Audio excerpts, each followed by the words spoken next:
listening to Unpause Your Life with Dr. Cali Estes and Master Coach Jenny Fontana, founders of the Life Coach Method.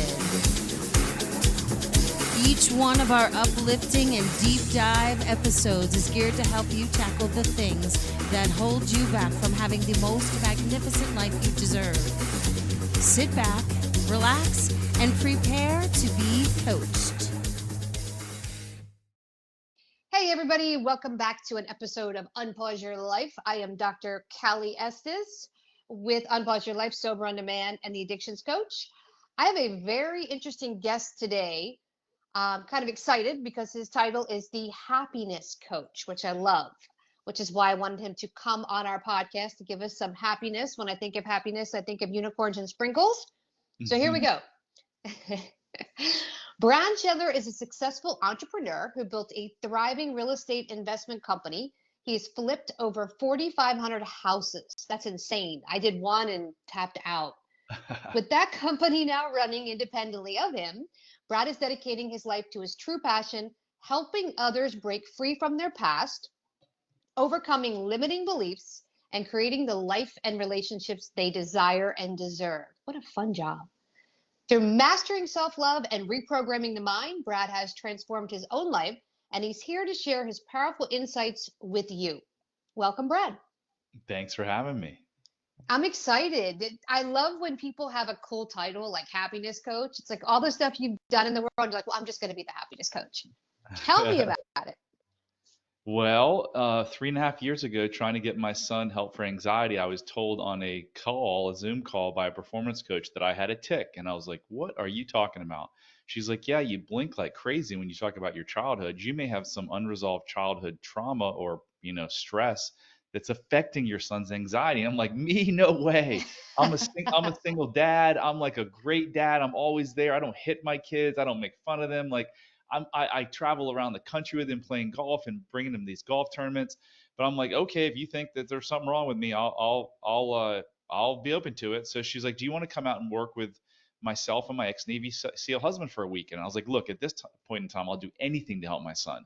So I went out there and literally in the course of a weekend, actually a 3-hour session, laying in an Airbnb bed outside of Park City, Utah, my life forever changed. And I came back and the changes in my life were so profound that I was like, I looked around and everyone who was struggling in my networks and my family and my social rings who are, had depression, anxiety, addiction, overweight, shutting down, shitty relationships, shutting down when their spouse came to them. I was like, oh my gosh, I think it's the same exact reason I had my issues and maybe I could help them. So I just informally started talking to people and they're like, wow, you're really good at this. Like I'm getting more out of this than my therapist. And I had all these people tell me like, I never told anyone this before. Like you're the only person that knows this.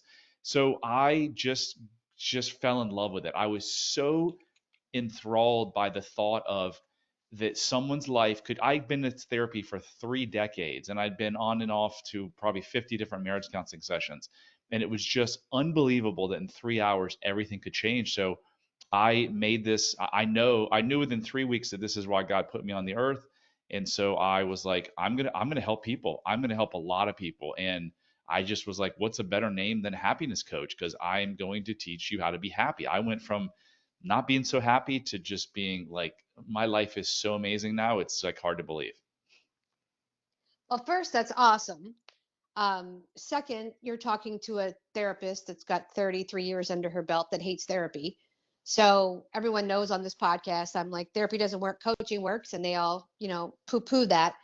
So tell me the difference between therapy and what you experienced for you personally. What was that like? Yeah. So whether you have a mental pain or physical pain, if you don't get to the source of the pain, it's nearly impossible. So what this gentleman did with me is he asked me to come up with times in my life, childhood, where I had no control. I had control taken from me. I had stress. I had trauma. And as children, like who hasn't gone through any of that stuff? When you go through something like that, if you're in my case, my dad's hitting me with a belt, my dad's making fun of me. I internalize that. The meaning I placed on those things were, it can't be my mom, it can't be my dad, because if it's their fault, I'm screwed. They're the tribe leaders, they take care of me.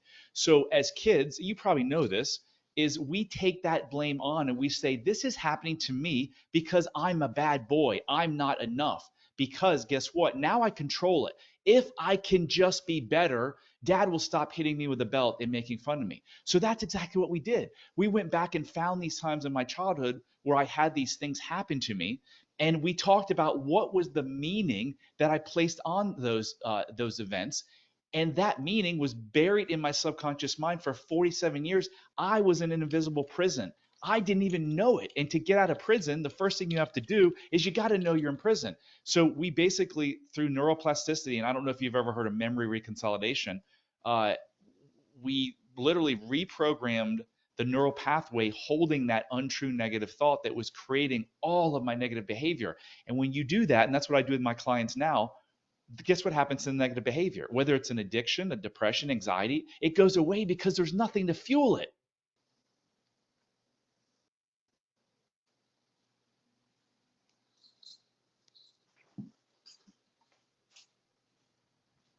Dr. Cali? Hey, I think we lost the connection there for a second. So Yeah. sorry about that. So did you train in this with them? Is it something you got certified in, or how did you start doing this with clients? Yeah, so the Navy SEAL who took me through my process, through my transformation, I went back out with him. I flew back out there, two separate episodes, two separate events, and watched him take another like 8 people through the process. And then I did a little studying under Gabor Mate, and then I got certified through Marissa Peer in something called rapid transformational therapy. So I'm a certified hypnotherapist. And then I studied a lot around memory reconsolidation. I don't know if you heard that part or not, but yeah. So I've spent thousands of hours in the last 3.5 years studying under people, reading books, watching videos, and I've taken kind of what I think is the best from each of these folks and created this, amazing 5-week program that when people follow it, they just see transformative results in, 3 to 5 hours of working with us. Oh, wow. So do you do this in person? Does it have to be in person, or can it be online, or how are you set up? No, it's all virtual. It's all Oh, wow. virtual. Yep. All over Zoom. And it's, the first question is, well, how can you hypnotize someone over Zoom? And my answer is it's been done probably hundreds of thousands of times since COVID started now. And it works amazingly well. Wow. So let me ask you this question. So your personal experience spawned this type of career for you. Correct. What other areas of your life are you able to put this into play? Every single area. See, here's kind of the secret. I believe I've figured out the secret to life. And the secret to life is that every negative behavior that a human has, addiction, depression, anxiety, shutting down with a spouse, overeating. I mean, we could spend an hour or two coming up with everything negative in someone's life. Being pissed off, taking things personally, doing self-destructive behaviors. Every one of those behaviors, number one, it's not the person's fault until they have awareness, like me. Number two is it is your brain, the negative behavior is your brain's perceived solution to something it thinks is worse. Yes, I know you drink a lot, but if you didn't drink, there's something over here that's even worse. The something that's over here is always an untruth that was formed in childhood to get you through a stressful time. When you can show the brain that it's untrue, your brain can't hold two conflicting thoughts. Boom, boom, boom, a mismatch detector goes off. Now you have the ability to rewrite the neural pathway that's holding that untruth, that's fueling the negative behavior. And when you do that, what do you think happens to the negative behavior? Boom, it vanishes and it never comes back because now there's nothing to fuel it. That's the process of memory reconsolidation that unfortunately only probably 1/100% of psychologists and coaches and psychiatrists even know. They just found out about it, and like we've had it for millions of years, but they really just found out about it in the early 2000s that you could actually, Freud believed that once that impression was made on your brain as a child, it was emblazoned forever, and they just realized through science in 2004 that no, that's not the case. You can literally, if you get the brain in a labile state, which means open to change and get that neural pathway, you can actually rewrite it. Yeah, that's absolutely correct. So we teach that in addiction. that, for example, you wake up and you brush your teeth, right? You don't think about it.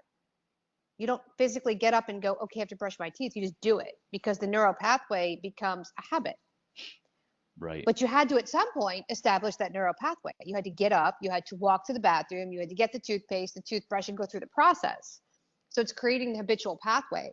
So this sounds like it's just the opposite in reverse. It's sort of taking that habit of drinking or doomsday scrolling or whatever it is you're doing and removing the reason why you're doing it and then putting in a new proper behavior. Yes, because guess what? No one's born with addiction. No one's born with depression. No one's born with anxiety. When I hear people say, oh, alcoholism runs in my family, I go, no, no, no, no, no. Alcohol doesn't run in your family. What runs in your family is the associated trauma from the alcoholic parent. That's what runs in your family. You're going to have to convince a lot of psychologists, detox treatment centers, and therapists that that statement is not true. Yeah, I don't have to, fortunately. I'll keep doing my work. I mean, there's a lot of scientists, I believe, that prove that there is no gene that carries, a depression or anxiety or addiction. It's just a way, I think, to make more money. Tell me what you think of Big Pharma around that, because Big Pharma's big thing is, well, you're prone to addiction because your mom had addiction. So here, take this drug or take this vaccine or take this shot or take this Suboxone. Or you have anxiety, take this drug. What do you think about that? I think it's absolute horseshit. I think that Western medicine is diagnose, label, so that they can give you a drug. There's 100 million Americans today on an antidepressant or anti-anxiety drug, and I don't believe that any of them need to be on there, or maybe a couple thousand. So it's if you ever want to figure out something in this world, unfortunately, you just have to search the money trail. I mean, you can look at the vaccinations and what they've done to people, but yet Moderna's running commercials saying that it's like there's a commercial that literally it guilts you into getting the shot because it's like if you get sick, you're going to affect others, so you should still get the Moderna vaccination. They know that shit's terrible, but they're making tons of money from it. I've been saying this for years, and I'm sure you'll agree with this. Big Pharma created a drug epidemic. They released the oxy, the roxys into population, and then they withdrew them when the pill mills of Florida closed down. And when they did that, they released Suboxone. So they created the problem and they created the cure.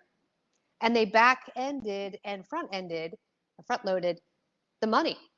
They made the money on the front end by getting you addicted and the back end. And they did the same thing with the COVID shot. Here it is, take this, you have to have it. It's got all this crap in it, and you're having all these issues now when I need heart medication and high blood pressure medication and anxiety medication. Now we're going to cure the problem we just created.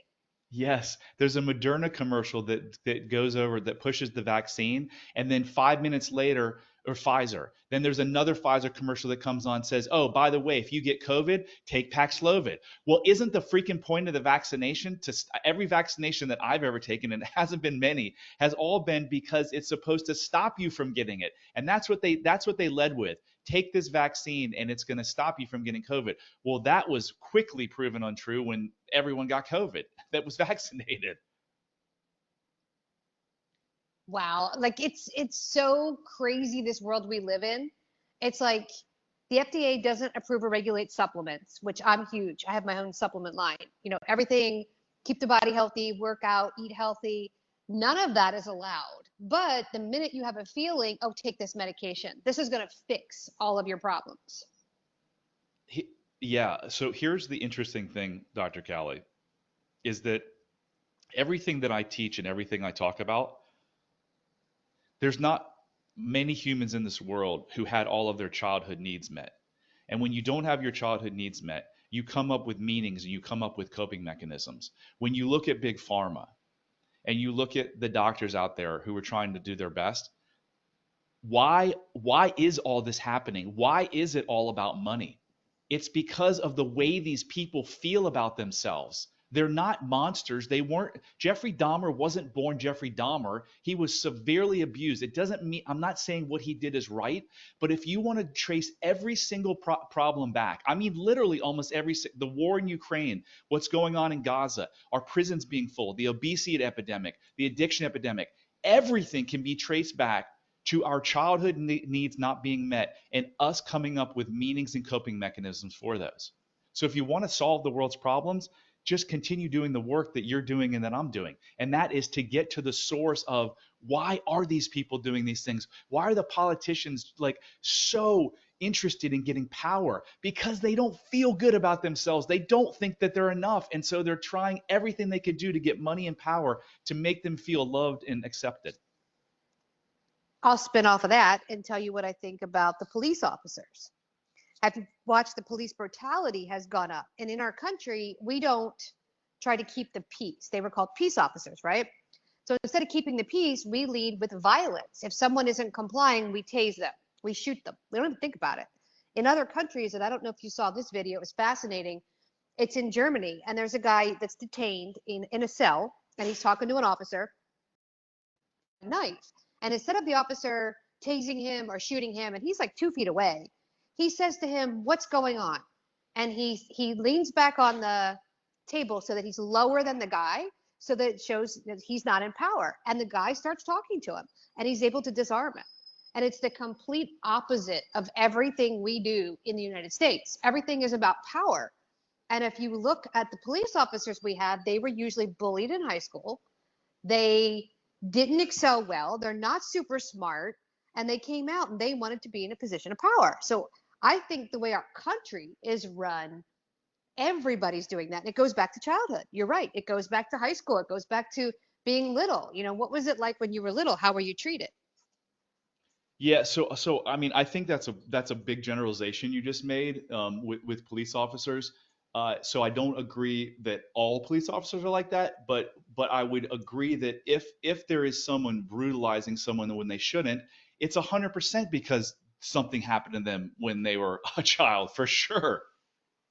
Well, I wouldn't say all police officers. I guess I should correct myself. I was saying in general, the ones that we're seeing with police brutality and over violence in this country right now, which is, we see this a lot with autism. We see police officers not knowing what it is or not knowing mental health, and somebody will call because somebody's schizophrenic, and instead of understanding the mental health addiction component, they shoot first, ask questions later. Yeah. So we're seeing a lot of that because of lack of education, lack of training. Yeah. Yeah, it's interesting, but we've spent $280 billion in the last 4 years given to foreign aid, and we can't afford to train our police officers. We can't afford to pay them. We can't afford to pay our teachers. And, it's just interesting when hurricane relief comes, I'm scratching my head like, why do we have to raise money for the Red Cross when we've given $280 billion away to these countries, most of them that couldn't care for us in the first place? So there's a lot of things wrong, but this isn't, I'm not that guy. Like there's a lot wrong in this world, but I still think there's way better. There's so many good human beings that are trying their best out there. And that's what I spend most of my time. I don't watch the news. I just try to stay in my little happiness bubble and just try to be kind and help people as much as I can. That's awesome. And then you have a podcast, right? Yeah. How to be happier for entrepreneurs. So if you like this type of content, please check out our podcast. And we'll put links up for that. Put a link up to your website and a link to your podcast so that our listeners can go and follow you and listen to you and click on some of the episodes as well. Yeah, now, that would be awesome. Thank you. For my own question, I have, you flipped 4,500 houses? Yep. That's a lot. That's a lot of work. Hang on a second. That's just like, that blows my mind. I did one and I was tapped out. What made you do that many? That's a lot. Well, what made me do that many is I read a book when I was in 9th grade on how to buy real estate with no money down. And immediately I was like, I'm going to do this business because the book was very good at showing me that you could make an unlimited amount of money. And my unwhole self thought that if I could make a lot of money, that I would be worthy and I would find happiness and I would be lovable. So I was driven until the age of 47 to just make a shitload of money because I thought that that's what was going to, make me happy. So of course I have to ask, did that make you happy? Did you make a lot of money and all of a sudden all your problems were solved? No, there's nothing outside of yourself. Everything that you ever have to need to be happy is inside you right now. So if you could give our listeners, besides that piece of advice, one good piece of advice one good takeaway, what would you give them? Well, I'm going to throw a couple in here because all change begins with either desperation or inspiration. I hope you don't get to the point of desperation after hearing this. I hope that we've inspired you to make change, but you have to have awareness. You have to know what is driving the behavior that you want to change. If you don't know what's driving it, how can you ever change it? So I literally created a 3-minute self-love quiz for the old Brad because I was a guy who thought I had extreme self-love, but I didn't. So number one is get awareness by going and taking our quiz. It will only take you 3 minutes at unlocklimitlessyou.com/quiz. And then you're going to know, do you have these self-limiting beliefs from childhood? And then you get to start a journey, whether it's working with Dr. Cali or myself or anyone. Just know that no matter how bad you think it is, you are way closer than you think, and you were not put on this earth to suffer and struggle. I promise you, you were put on this earth to live an abundant life and make an impact. You're a miracle just for the fact of that sperm and egg meeting up. Like, you are a miracle despite what anyone's told you, and there is a way, there is a better path to get to a joyous, abundant, happy life. Wow, that's great advice. And go ahead and plug your website, podcast. So if listeners are driving and whatnot, they don't have a pen and paper, they can just kind of listen to it and then follow along from there. Yeah, unlocklimitlessyou.com/Brad has every piece of information, all my social media links. It's got my podcast, How to Be Happy for Entrepreneur. It's got the self-love quiz. It's actually even got my cell phone. So if you're really suffering or struggling and you're like, man, I connected with that guy, I just want to talk to him. No strings attached, no nothing. If you're struggling, give me a call and I'll help you out the best I can.